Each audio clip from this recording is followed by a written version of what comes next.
चलिए बेटा, तो आज की क्लास में जो एप्लीकेशंस हैं वो हम देखने वाले हैं torque equals to I into angular acceleration. मतलब मतलब हम देखने वाले हैं application simply tau equals to I alpha की, tau equals to I alpha. ठीक, तो बेसिकली टाउ क्या होता है टॉर्क, आई क्या होता है मोमेंट ऑफ इनर्शिया, अल्फा क्या होता है एंगुलर एक्सेलरेशन। बट याद ये रखना है इस फॉर्मूले में एक जो बात बहुत ज़रूरी है याद रखना वो ये है कि torque end moment of inertia must be taken about the same axis. जिस एक्सिस के अबाउट आप टॉर्क निकाल रहे हैं उसी एक्सिस के अबाउट आपको मोमेंट ऑफ इनर्शिया लेना है, किसी और के अबाउट लेना शुरू नहीं कर देना। बाकी फॉर्मूला तो सिंपल सा ही है और अपने सिलेबस में बड़े सिंपल से क्वेश्चन है इसके नीट में। चलिए देखते हैं। हाँ, जैसे सबसे पहला सवाल यहाँ पर क्या लिखा हुआ है कि a wheel is rotating about an axis through it centre at 720 RPM. 720 RPM, ये 720 720 आरपीएम राउंड पर मिनट। ये क्या दे रखा है? ये दे रखा है एंगुलर वेलोसिटी। लेकिन बस एसआई यूनिट जो है वो रेडियन पर सेकंड होती है, तो रेडियन पर सेकंड ना देके राउंड पर मिनट दे रखी है। Then it is acted on by a constant torque opposing its motion for 8 seconds to bring it to rest finally. इसके बाद क्या किया गया है? एक टॉर्क लगाया गया है जिसकी वजह से ये 8 सेकंड बाद रुक गया। टॉर्क कैसा है? कांस्टेंट, जिसकी वजह से 8 सेकंड बाद वो रुक गया। आपको उस टॉर्क की वैल्यू बतानी है और उस बॉडी का जो मोमेंट ऑफ इनर्शिया हमें लेना है इस सवाल में 24/पाई ऑलरेडी दे रखा है, जो वैल्यू वही लेनी है। यहाँ पर तो जो वैल्यू मोमेंट ऑफ इनर्शिया की दे रखी है वही लेनी है। तो बेटा ध्यान देते हैं। अब जैसे कि हमें पता है कि टॉर्क इक्वल्स टू क्या होता है? आई अल्फा। तो यहाँ पे टॉर्क की वैल्यू निकालनी है, मोमेंट ऑफ इनर्शिया दे रखा है, ज़रूरत किसकी है? अल्फ़ा की। ज़रूरत किसकी है? अल्फ़ा की। अब जो अल्फ़ा की अगर बात करें तो अल्फ़ा क्या होता है? Change in angular velocity upon change in time interval. मतलब basically change in time interval क्या है? Simply time interval. मतलब rate of change of angular velocity कह सकते हो, वो एंगुलर एक्सेलरेशन होता है, या फिर ये एवरेज एंगुलर एक्सेलरेशन हो जाएगा delta omega by delta T. तो यहाँ पर हमें क्या करना है? इनिशियल एंगुलर वेलोसिटी कितनी दे रखी है बॉडी की? 720 आरपीएम। लेकिन 720 वैल्यू पुट कर देंगे, गलत कर रहे होंगे। क्यों? क्योंकि एंगुलर वेलोसिटी की जो एसआई यूनिट होती है वो होती है रेडियन पर सेकेंड। आरपीएम का क्या मतलब होता है? राउंड पर मिनट। तो एक राउंड में कितने रेडियन होते हैं? एक चक्कर में कितना घूमती है बॉडी? 360 डिग्री ना। और 360 डिग्री मतलब 2 पाई रेडियन पर मिनट। एक मिनट में कितने सेकंड होते हैं? 60 सेकंड। तो ये कितना जा रहा है? ये कितना हो जाएगा? 12 इंटू 2 24 पाई रेडियन पर सेकंड। ये initial angular velocity. And then final angular velocity कितनी हो जाएगी? 0। तो जो अल्फ़ा आएगा, अल्फ़ा कितना आएगा? फाइनल एंगुलर वेलोसिटी कितनी? 0। इनिशियल एंगुलर वेलोसिटी कितनी? 24 पाई अपॉन कितने टाइम में उसने बोला? 8 सेकंड में। तो यहाँ से तुम्हारा अल्फ़ा कितना आ गया? -3 पाई रेडियन पर सेकेंड स्क्वायर। ये माइनस क्यों आ रहा है? माइनस से कोई तकलीफ नहीं है। यहाँ पर जो एंगुलर एक्सेलरेशन है वो एंगुलर वेलोसिटी के अपोजिट होगी, तभी तो जाके वो बॉडी जो है वो घूमने से रुक रही होगी ना फाइनली। टॉर्क कुछ ऐसा लग रहा है जो उसका अपोज कर रहा है, तो एंगुलर एक्सेलरेशन जो है वो एंगुलर वेलोसिटी का अपोज कर रही है, यहाँ पे एंगुलर वेलोसिटी को कम कर रही है। ठीक है, तो इसीलिए यहाँ पर माइनस साइन आ रहा है। तो अब टॉर्क कितना हो जाएगा? टॉर्क क्या होता है? आई अल्फ़ा। तो टॉर्क यहाँ से कितना हो जाएगा? अगर मैं सिर्फ मैग्नीट्यूड की बात करूँ टॉर्क के, तो माइनस माइनस को हटाओ। मोमेंट ऑफ इनर्शिया कितना? 24/पाई और अल्फ़ा कितना? 3 पाई। तो 72 न्यूटन मीटर। ये हो गया आपका आंसर, यानी कि second option. Second option is the correct answer. ठीक है, एक ही बहुत सिंपल सा सवाल जो अपन ने देख लिया। नेक्स्ट क्वेश्चन पे आते हैं। Torque equals to I alpha पे बेस्ड।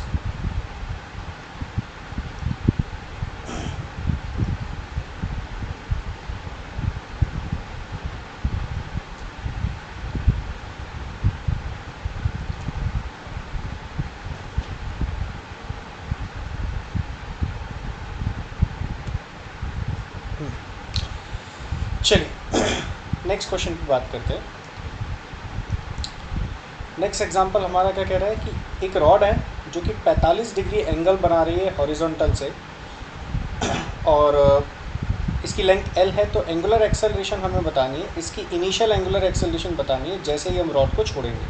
मतलब रॉड को इस तरह से रखा है और जैसे ही इस तरीके से पकड़ रखा है हॉरिजॉन्टल से 45 डिग्री के एंगल पे, and just after the instant we release the rod we have to find out its initial angular acceleration। ठीक है, from the instant shown। चलिए देख लेते हैं। यहाँ पर बेटा जो रॉड है इस तरह से रॉड हो गई, ये हो गई रॉड, और यहाँ पर अगर मैं बात करूँ रॉड के साथ होगा क्या, जैसे ही आप रॉड को रिलीज़ करोगे उस तो क्या होगा कि नीचे की तरफ जो इसका वेट लग रहा होगा mg, नीचे की तरफ जो इसका वेट लग रहा होगा mg, वो इसके बॉटम मोस्ट पॉइंट के अबाउट इसे टॉर्क प्रोवाइड कराएगा। mg का ये mg फोर्स जो लग रहा होगा उसका टॉर्क बॉटम मोस्ट पॉइंट के अबाउट मिलेगा, बिल्कुल मिलेगा। ये कितनी डिस्टेंस पे लग रहा होगा, l/2 पे लग रहा होगा। कितनी डिस्टेंस पे, l/2 पे लग रहा होगा। साथ ही साथ ये जो एंगल है वो कितना हो जाएगा, 45 डिग्री हो जाएगा। तो इस पॉइंट को मैं ओ नाम दे रहा हूँ। तो ओ पॉइंट के अबाउट अगर मैं यहाँ पर इस mg का टॉर्क लिखूँगा तो मैं कितना लिखूँगा, mg ओ पॉइंट के about torque mg into point से लेके line of action of force तक की परपेंडिकुलर डिस्टेंस चाहिए होती है। तो l/2 ये हो गया, ये एंगल 45 डिग्री। तो ये वाली जो डिस्टेंस है ये कितनी आ जाएगी, l/2 cos 45। सो l/2 cos 45 डिग्री। और टॉर्क को क्या लिख सकते हैं, i अल्फ़ा। तो mg l cos 45 कितना होता है, 1/√2, तो 2√2। अब रही बात मोमेंट ऑफ इनर्शिया की, देखो ध्यान से देखो, मैंने जो टॉर्क लिया है वो रॉड के बॉटम मोस्ट पॉइंट से पास होने वाली एक्सिस के अबाउट लिया है। तो हमारे साथ कंपल्शन ये था कि हमें मोमेंट ऑफ इनर्शिया भी उसी एक्सिस के अबाउट लेना होता है जिस एक्सिस के अबाउट हम टॉर्क लेते हैं। यानी कि हमें रॉड का जो मोमेंट ऑफ इनर्शिया लेना है वो भी इसके ओ पॉइंट से पास होने वाली एक्सिस के अबाउट, यानी कि एंड पॉइंट के अबाउट लेना है। तो जो कि कितना होता है, ml²/3 into alpha is equals to mgl/2√2। यहाँ से क्या कैंसिल आउट हो जाएगा, यहाँ से एक m यहाँ से कट जाएगा, दूसरा यहाँ से l² से एक l यहाँ से कट जाएगा। अल्फ़ा की जो वैल्यू आएगी वो कितनी आएगी, 3g/2√2l। ये हो गया अपना एंगुलर एक्सेलरेशन रॉड का उसके ग्राउंड के अबाउट। ठीक है, यहाँ पे निकाल लिया। चलिए, तो ये एक एप्लीकेशन देखा अपन ने, torque equals to i alpha. Next देखते हैं, चलिए। इस क्वेश्चन में शायद स्क्रीन में थोड़ा सा आपका छोटा हो जाएगा, वैल्यूज़ काफ़ी छोटी लिखी हुई है, मैं बता दे रहा हूँ। इस क्वेश्चन में ये एक पुली है, जिसमें स्ट्रिंग बंधी है दोनों तरफ। एक तरफ एक ब्लॉक है जिसका मास है 2m, और दूसरी तरफ एक और ब्लॉक है और जिसका मास है m। इसका मास कितना है, m। तो उसने पूछा है कि अगर स्ट्रिंग जो है पुली के ऊपर स्लिप नहीं करती है तो ऐसे केस में पुली की एंगुलर एक्सेलरेशन कितनी होगी एक तो, और दूसरी बात उसने सिस्टम की एक्सेलरेशन पूछी है। रैदर दैन पुली की सिंपली एंगुलर एक्सेलरेशन की जगह उसने पूरे सिस्टम की एक्सेलरेशन पूछी है। सिस्टम की एक्सेलरेशन मतलब ये जो ब्लॉक्स हैं ये किस एक्सेलरेशन से नीचे जाएंगे, वो एक्सेलरेशन इन्होंने पूछी है यहाँ पे। ठीक, चलिए देख लेते हैं। देखो बेटा, कहानी सिंपल सी ये है कि ये रही पुली। इस पुली के एक तरफ जो ब्लॉक है उसका मास है 2m, और दूसरी तरफ जो ब्लॉक है इसका मास है m। ठीक, एक मास कितना हो गया 2m और दूसरा मास कितना हो गया 2m हो गया। ठीक है, इसके बाद क्या हो रहा होगा, यहाँ पर बेटा टेंशन मान लो T1 और यहाँ पे वेट लग रहा होगा कितना mg। यहाँ पर नीचे की तरफ वेट लग रहा होगा 2mg और यहाँ पर टेंशन मान लो T2। ठीक सर, अभी तक तो हमें ये पता था कि किसी भी मासलेस स्ट्रिंग में टेंशन हर जगह सेम होती है, तो यहाँ पर आप टेंशन T1 और T2 अलग अलग क्यों ले रहे हो। तो भाई साहब इसका जवाब ये है कि लॉज ऑफ मोशन में जो आप पुली पढ़ते थे वो मासलेस और फ्रिक्शनलेस होती थी, लेकिन यहाँ पर जो पुली है वो ना तो मासलेस है और ना ही फ्रिक्शनलेस होगी, क्योंकि अगर वो फ्रिक्शनलेस होगी तो ये जो रस्सी है, ये जो स्ट्रिंग है वो पुली के ऊपर स्लिप करेगी। तो अगर स्ट्रिंग को पुली के ऊपर स्लिप नहीं करना है तो इसकी सिर्फ एक कंडीशन है कि सरफेस जो है वो फ्रिक्शनलेस नहीं होनी चाहिए, मतलब फ्रिक्शन प्रेजेंट होना चाहिए। और बेटा अगर पुली पे फ्रिक्शन प्रेजेंट होगा ना तो फ्रिक्शन की वजह से लगातार जो टेंशन है हर जगह चेंज हो रही होगी। जैसे यहाँ इस पॉइंट A से लेकर B पॉइंट तक मान लो स्ट्रिंग जो है वो पुली के कांटेक्ट में है। A पॉइंट से लेकर B पॉइंट तक जो स्ट्रिंग है वो पुली के साथ कांटेक्ट में है, उसके ऊपर रखी हुई है, चिपकी हुई है ना, इस तरीके से। तो बेटा A से B तक जो टेंशन है वो हर जगह अलग अलग आएगी। A से B तक जो टेंशन है वो हर जगह अलग अलग आएगी। तो टेंशन यहाँ पर इस जगह मैंने कितनी मान ली T1, तो यहाँ कितनी होगी T2। ठीक, चलिए तो कहानी क्या बनती है, यहाँ डायग्राम में एक बार फिर से बना दे रहा हूँ। कहानी सिंपली ये बन रही है कि यहाँ पर ब्लॉक का मास कितना था m, और यहाँ पर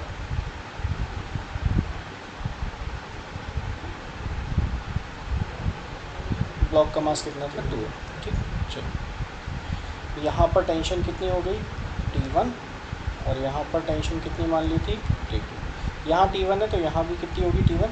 स्ट्रिंग तो मासलेस है, तो यहाँ से लेकर यहाँ तक तो पुली के कांटेक्ट में है नहीं स्ट्रिंग, तो यहाँ पे भी टेंशन T1 होगी, और यहाँ पर भी सिमिलरली T2 होगी। ठीक, इधर भी कितनी होगी T2। ठीक, बाकी पुली जो है ऊपर किसी चीज़ से हैंग वैंग कर रही होगी वो अलग। चलिए अब अपन बात करते हैं आगे की।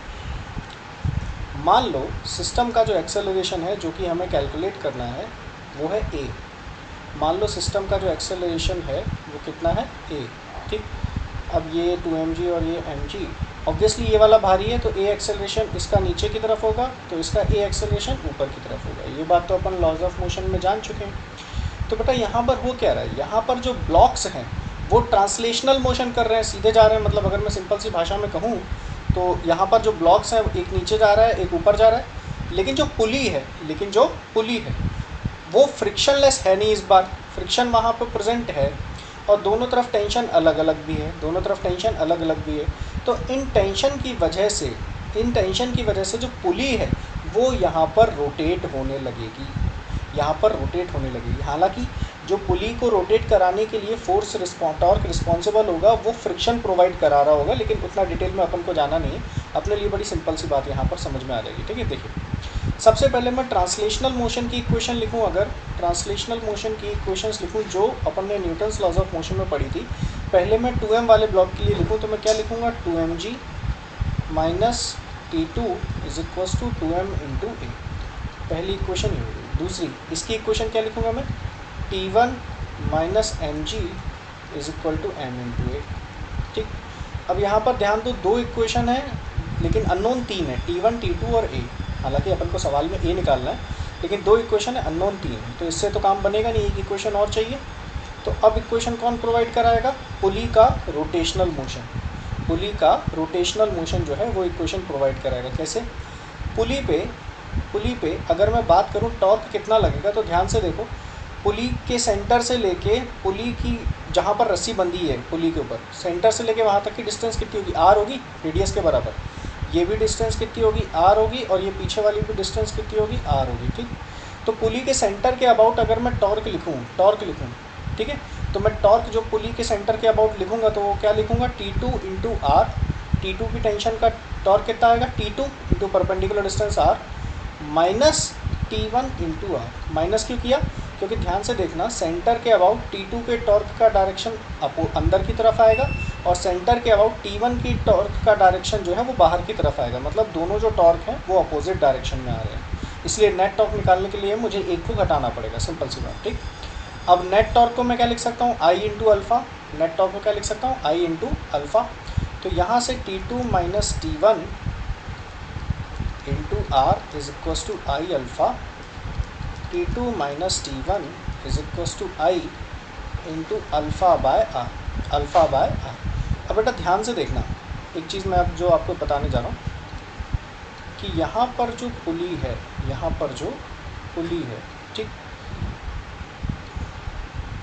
उसके ऊपर स्ट्रिंग है, एक्सेलरेशन जो है ब्लॉक्स की वो कितनी ली है, a। मतलब कि स्ट्रिंग का ये वाला जो पार्ट है वो एक्सेलरेशन a से नीचे जा रहा होगा, और ये वाला a एक्सेलरेशन से ऊपर। मतलब ये वाला जो पॉइंट है इस समय वो a एक्सेलरेशन से नीचे जा रहा होगा। तो मैं पुली के सेंटर से अगर उस पॉइंट की डिस्टेंस देखूँ तो कितना होगा, r। तो ध्यान से देख सकते हो कि ये जो पुली है ये अगर इस तरह से रोटेट करेगी, इस तरह से क्लॉकवाइज मान लो रोटेट कर रही होगी, तो पुली का जो ये वाला पॉइंट है जो कि इस समय स्ट्रिंग के कांटेक्ट में, वो सर्कुलर मोशन कर रहा होगा। वो कैसे मोशन कर रहा होगा, सर्कुलर, इमेजिन कर सकते हो ना, पुली जो है क्लॉकवाइज घूम रही होगी, तो ये पॉइंट नीचे आएगा ऐसे घूमते हुए, सर्कुलर मोशन करते हुए नीचे आएगा। और सर्कुलर मोशन में जब पार्टिकल की वेलोसिटी के ही डायरेक्शन में एक्सेलरेशन हो, तो वो कौन सी एक्सेलरेशन होती थी, टेंजेंशियल एक्सेलरेशन। वो कौन सी एक्सेलरेशन होती है, टेंजेंशियल एक्सेलरेशन। तो बेटा इस पॉइंट के लिए टेंजेंशियल एक्सेलरेशन कितनी हो जाएगी, a। इस पॉइंट के लिए टेंजेंशियल एक्सेलरेशन कितनी हो जाएगी, a। और टेंजेंशियल एक्सेलरेशन और एंगुलर एक्सेलरेशन में रिलेशन पता है, ए इक्वल्स टू अल्फा आर यहाँ पे लिख सकते हैं, ए इक्वल्स टू अल्फा आर यहाँ पे लिख सकते हैं। तो अपनी जो फाइनल इक्वेशन जो ऊपर वाली है T2 माइनस T1, उसको मैं क्या लिख सकता हूँ, T2 minus T1 is equals to I into alpha को मैं क्या लिख सकता हूँ, ए बाय आर ना, तो ए बाय आर स्क्वायर। अल्फ़ा को जब मैं ए बाय आर लिखूंगा तो T2 माइनस T1 क्या हो जाएगा, I into A by R square, I into A by R square. ठीक, इसको मैं इक्वेशन थर्ड कह दे रहा हूँ, इसको मैं इक्वेशन थर्ड कह दे रहा हूँ। ठीक, इसको मैं सिंपली क्या कह दे रहा हूँ, इक्वेशन थर्ड कह दे रहा हूँ। ठीक, अब सिंपल सी बात देखना, मैं क्या कर रहा हूँ यहाँ पे, ये जो दो इक्वेशन आई थी, ये जो दो इक्वेशन आई थी ना, इसमें मैं क्या कर रहा हूँ कि मैं सेकंड इक्वेशन में से फर्स्ट इक्वेशन को सब्ट्रैक्ट कर रहा हूँ, सेकंड इक्वेशन में से फर्स्ट इक्वेशन को सब्ट्रैक्ट कर दे रहा हूँ। जब मैं सेकंड इक्वेशन में से फर्स्ट इक्वेशन को, सेकंड इक्वेशन में से फर्स्ट इक्वेशन को सब्ट्रैक्ट करूँगा, अपन को क्या चाहिए, T2 माइनस T1 है ना, T2 माइनस T1, हाँ ठीक है। तो T2 माइनस T1 अपन को चाहिए, तो यहाँ से मैं सेकंड इक्वेशन में से फर्स्ट इक्वेशन को सब्ट्रैक्ट कर दे रहा हूँ। तो मुझे क्या मिलेगा, यहाँ से T1 सब्ट्रैक्ट करने से ज़्यादा आसान एडिशन से आंसर आ जाएगा। एक सेकंड मैं एडिशन कर दे रहा हूँ, सॉरी, तो मैं दोनों को ऐड कर दे रहा हूँ। तो यहाँ पे 2mg और माइनस mg, इन दोनों को ऐड करूँगा तो mg बचेगा, और यहाँ पे T1 और माइनस T2 ऐड करूँगा तो T1 minus T2, T1 minus T2। ठीक, तो T1 minus T2 plus mg, left hand side में तो ये बचेगा। ठीक, T1 minus T2 plus mg equal to यहाँ पे क्या बचेगा, 3ma इक्वल टू 3ma। तो यहाँ से T2 माइनस T1 को मैं क्या लिख सकता हूँ, mg माइनस 3ma। ठीक, ये चौथी इक्वेशन होगी। अब बेटा ध्यान से देखो, T2 माइनस T1 की एक वैल्यू तो ऑलरेडी आ चुकी थी, आई ए अपॉन आर स्क्वायर, और T2 माइनस T1 की एक वैल्यू और आ गई, mg माइनस 3ma। तो थर्ड इक्वेशन और फोर्थ इक्वेशन एक ही बात है। तो यहाँ से अपन क्या लिख सकते हैं, I into A by R square is equals to mg minus 3ma। यहाँ से इसको इधर ले आएंगे तो I A by R square plus 3ma is equals to mg। यहाँ से क्या ए को कॉमन ले लेते हैं, तो ए को कॉमन लेंगे क्या बचेगा, I by R square plus 3m is equal to mg। तो a इज इक्वल्स टू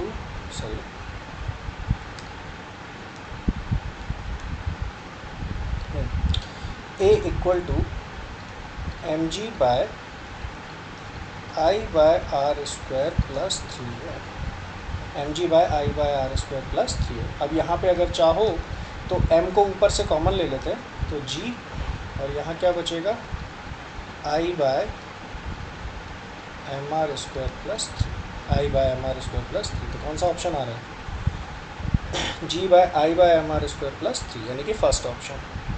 कौन सा आ रहा है, फर्स्ट। मतलब यार इतनी देखो कैलकुलेशन लंबी सी है, बट अपन को सिंपल सा कंसेप्ट क्या पता पड़ा कि यहाँ पे अपन को ब्लॉक्स के लिए तो वही लॉज ऑफ मोशन में जो ट्रांसलेशनल मोशन की इक्वेशन लिखते थे वही लगा देनी है ना, tension minus mg equals to mass into acceleration, या mg minus t equals to mass into acceleration. उसके बाद पुली के लिए अपन को torque equals to I alpha करना था। मतलब ये दो स्टेप है, सिंपल सी बात, ए इक्वल्स टू अल्फा आर अपन लिख ही सकते हैं। ठीक है, तो एक इक्वेशन यहाँ से अपन ने देख ली। चलिए ठीक है, चलिए नेक्स्ट सवाल पे आते हैं अपने। पिछले जैसे ही थोड़ा सा सवाल, थोड़ा सा अंतर जो है वो यहाँ पे ये है कि यहाँ पे एक सिलेंडर है, सिलेंडर पे क्या बोला है कि एक सिलेंडर है जिसका मास m है, एक सिलेंडर है जिसका मास कितना है, m है, और उसको दो स्ट्रिंग से सस्पेंड किया गया है जो कि उसके ऊपर लपेट दी गई है, रैप कर दी गई है। एक्सेलरेशन a बताना है, जिस एक्सेलरेशन से सिलेंडर है वो नीचे आएगा वो बताना है, साथ ही साथ जो स्ट्रिंग में टेंशन होगी वो बताना है, जो स्ट्रिंग में टेंशन होगी वो भी बताना है। ठीक है, चलिए देखते हैं यहाँ पे। बेटा यहाँ पे है सिलेंडर तुम्हारा, इस तरह से है सिलेंडर, इस तरह से। इसके ऊपर क्या कर दिया, इसके ऊपर एक स्ट्रिंग लपेट दिए और फिर इस तरह से स्ट्रिंग हैंग भी कर दी है, इस तरह से बीच में कहीं पे इस तरह से लपेटी हुई। ठीक, इस तरह से स्ट्रिंग लपेटी हुई, और स्ट्रिंग्स में जो टेंशन है वो T और T है। ठीक, बिल्कुल बीचों बीच यहाँ पे क्या लग रहा होगा, mg लग रहा होगा, mg लग रहा होगा। ठीक, अब बेटा ध्यान से देखना यहाँ पर क्या हो रहा होगा, यहाँ पर क्या हो रहा होगा, यहाँ पर सिंपल सी कहानी ये हो रही होगी कि अगर मैं बात करूँ सिलेंडर जो है, जैसे ही आप समझ रहे हो कि इसमें सिलेंडर को रैप करके रखा है, तो सिलेंडर को जैसे ही आप छोड़ोगे वो गोल गोल घूमता हुआ नीचे गिरेगा, वो गोल गोल घूमता हुआ नीचे गिरेगा। समझ में आ रही है ना बात, गोल गोल घूमता हुआ नीचे गिरेगा।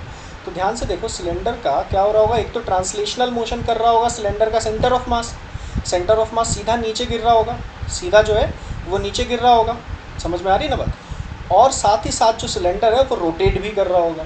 सिलेंडर का सेंटर ऑफ मास तो सीधा नीचे गिर रहा होगा, पॉइंट है ना सेंटर ऑफ मास, वो तो सीधा नीचे गिर रहा होगा, और साथ ही साथ सिलेंडर जो है वो रोटेट करते हुए भी नीचे आ रहा होगा। ठीक, तो बेटा ध्यान से देखना, मैं यहाँ पे पिक्चर आपको दिखाना चाह रहा हूँ कि जब आप सिलेंडर को इस तरफ से देखोगे एक एंड से, जब आप यहाँ से देखोगे सिलेंडर को किनारे से देखोगे एक एंड से, तो आपको क्या नज़र आएगा, सिंपल सी चाहे देखो आपको सिलेंडर का सिर्फ ये वाला हिस्सा नज़र आएगा। ठीक, जस्ट अ सेकेंड,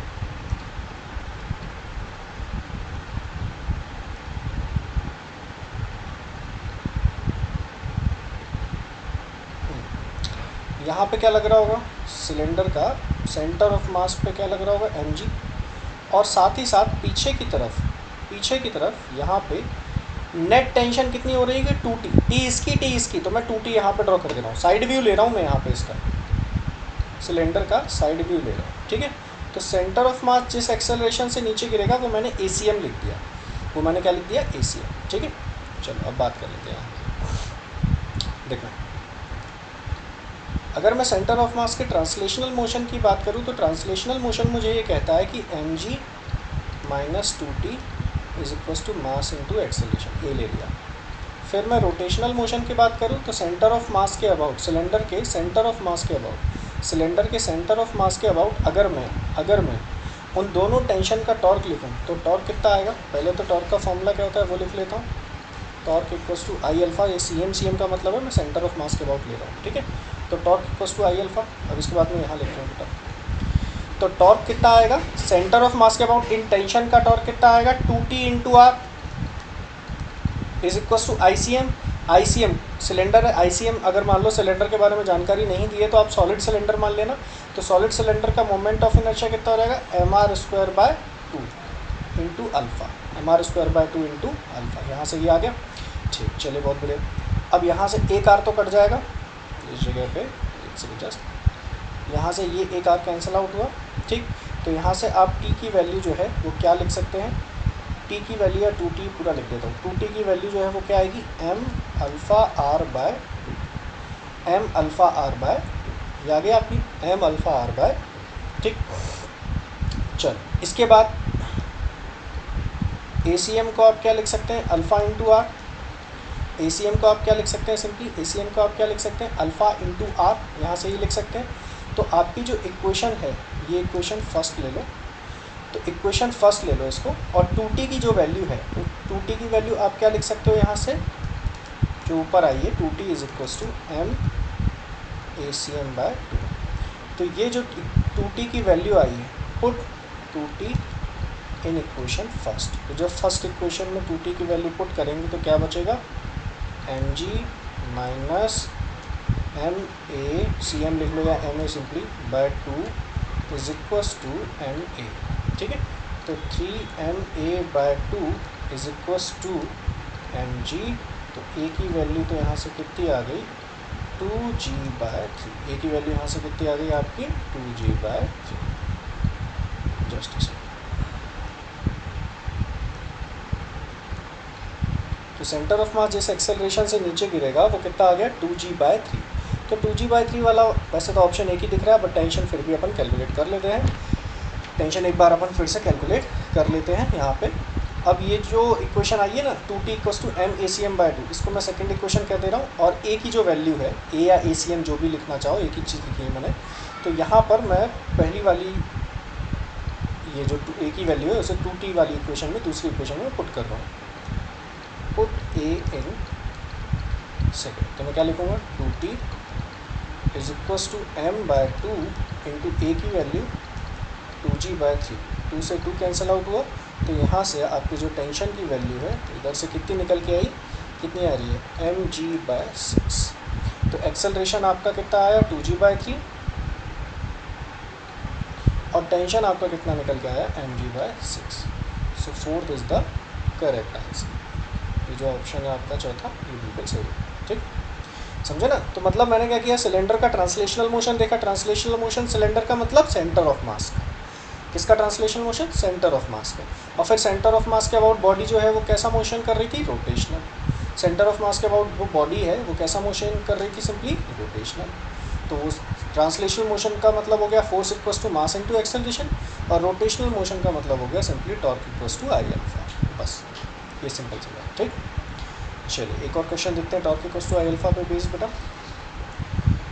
एक ये सवाल है इस तरह से कि एक जो डिस्क है, इसका मास है, रेडियस आर है, ये ऐसे समझो हॉरिजॉन्टली रखी हुई है हवा में, ऐसे समझो हवा में हॉरिजॉन्टली रखे हुए, और एंड पॉइंट को इसको पाइवट कर दिया है। मतलब ऐसे समझ लो, या तो इसके जो ये वाला किनारा है उसको हाथ में पकड़ लिया, समझ रहे हो मेरी बात। एक डिस्क है, उसके ये वाले किनारे को अंगूठे और उंगली के बीच में पकड़ लिया। ठीक, उसके बाद फिर क्या किया, उससे ये बोला गया कि जैसे ही इस डिस्क को छोड़ेंगे तो ये डिस्क जो है mg के टॉर्क की वजह से नीचे गिरेगी, ऐसे घूमते हुए नीचे गिरेगी।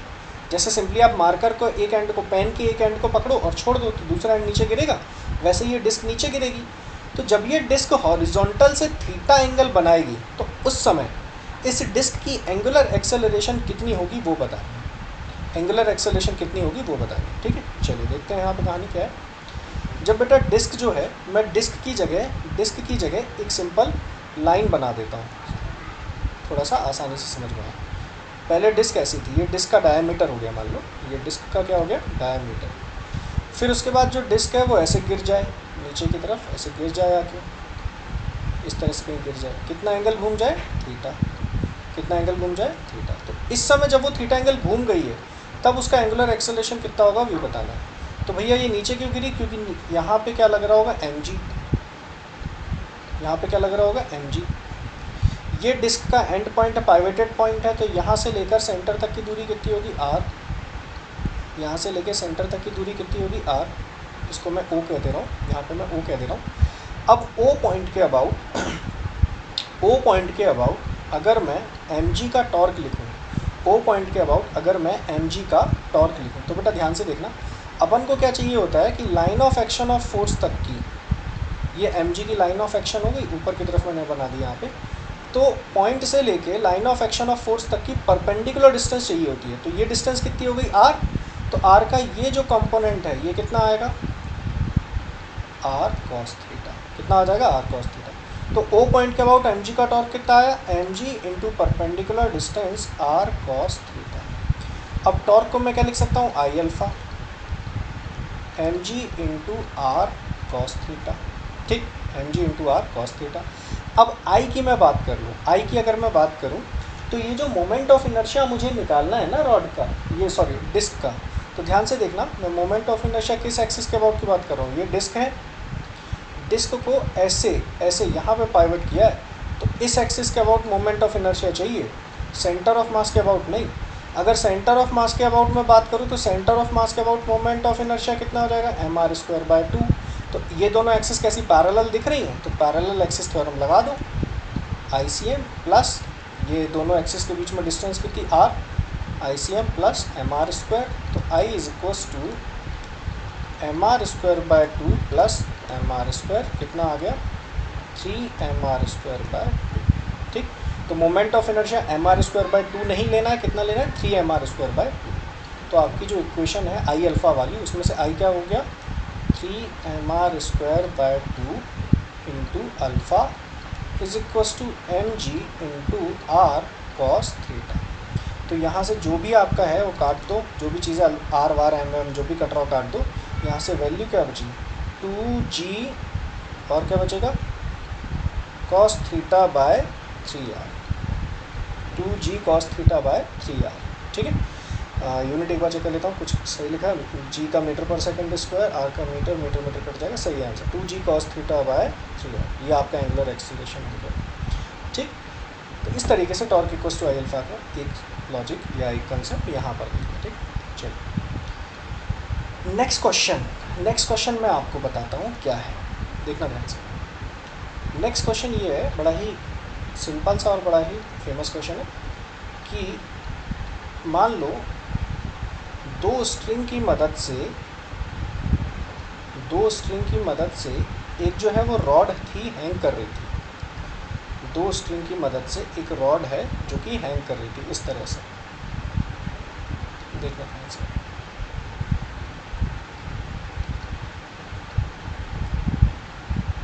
ठीक, इस तरह से यूनिफॉर्म रॉड है,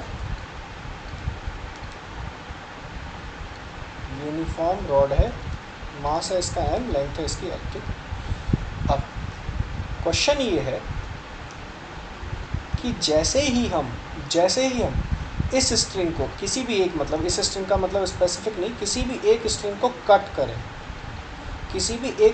कट करें, तो जस्ट उसी इंस्टेंट पे दूसरे स्ट्रिंग में टेंशन कितनी होगी, ये निकालना है अपने को। कि एक रॉड थी, उसको दोनों तरफ से एंड पे स्ट्रिंग्स बांध रखी थी और टांग रखा था। जिस इंस्टेंट में हम एक स्ट्रिंग को कट करें, उसी इंस्टेंट पे दूसरे स्ट्रिंग में टेंशन कितनी होगी वो हमें जानना है। ठीक, ये अपना सवाल है। चलिए देख लेते हैं फटाफट से।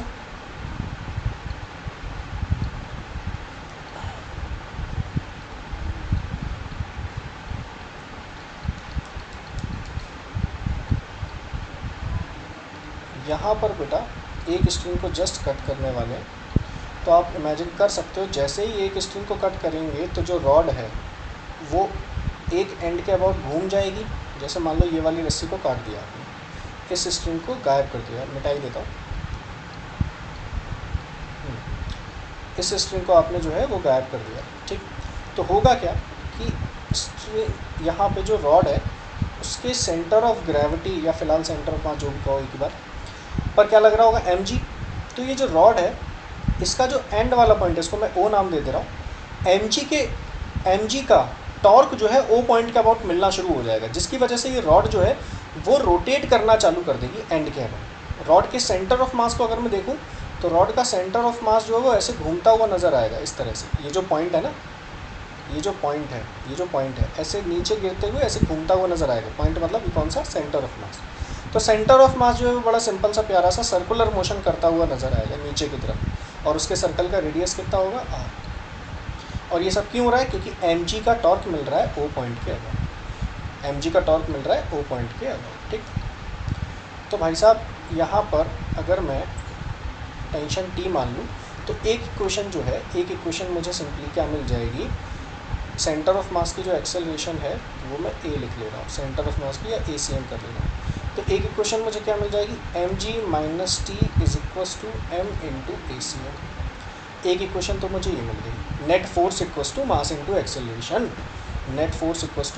एक्सेलरेशन, ये किसकी एक्सेलरेशन, सेंटर ऑफ मास की। ट्रांसलेशनल मोशन की इक्वेशन किस पे लगा देते हैं, सेंटर ऑफ मास पे। ठीक, उसके बाद O पॉइंट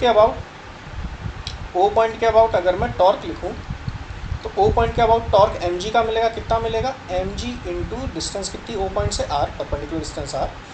फिर मैं उसको क्या लिख दूंगा, I alpha is equals to mg into r। I rod जो है एंड पॉइंट के अबाउट घूम रही है, तो मोमेंट ऑफ इनर्शिया कितना लूँगा मैं, ml²/3 into alpha is equals to mg into r। तो अल्फ़ा की वैल्यू यहाँ से कितनी आ गई, sorry ml²/3 into alpha is equals to mg into r। ठीक है, सही। तो यहाँ से एक तो m कैंसिल आउट हुआ, ये r मैंने क्यों लिया, ये l था ना, सॉरी रेडियस ले लिया मैंने, रेडियस की वैल्यू l है, सॉरी l है ये। ठीक है, r और l एक ही बात है, समझ जाना ना। l/2 वैसे तो यहाँ पे mg इंटू, एक सेकेंड जस्ट, ये रेडियस में सर्कुलर सेंटर ऑफ मास का सर्कुलर मोशन बता रहा था ना, तो मैं ये बता रहा था कि उसका जो रेडियस है वो ये r होगा, बट ये डिस्टेंस r जो होगी वो होगी किसके बराबर, l/2। तो mg इंटू l/2। ठीक, तो यहाँ से अल्फ़ा की वैल्यू कितनी आ गई, 3g/2 है। यहाँ से एंगुलर एक्सेलरेशन कितना आ गया, 3g/2 है। सिर्फ एंगुलर एक्सेलरेशन निकालने का जो सवाल है वो 2 बार आया हुआ है नीट में, सिर्फ एंगुलर एक्सेलरेशन का।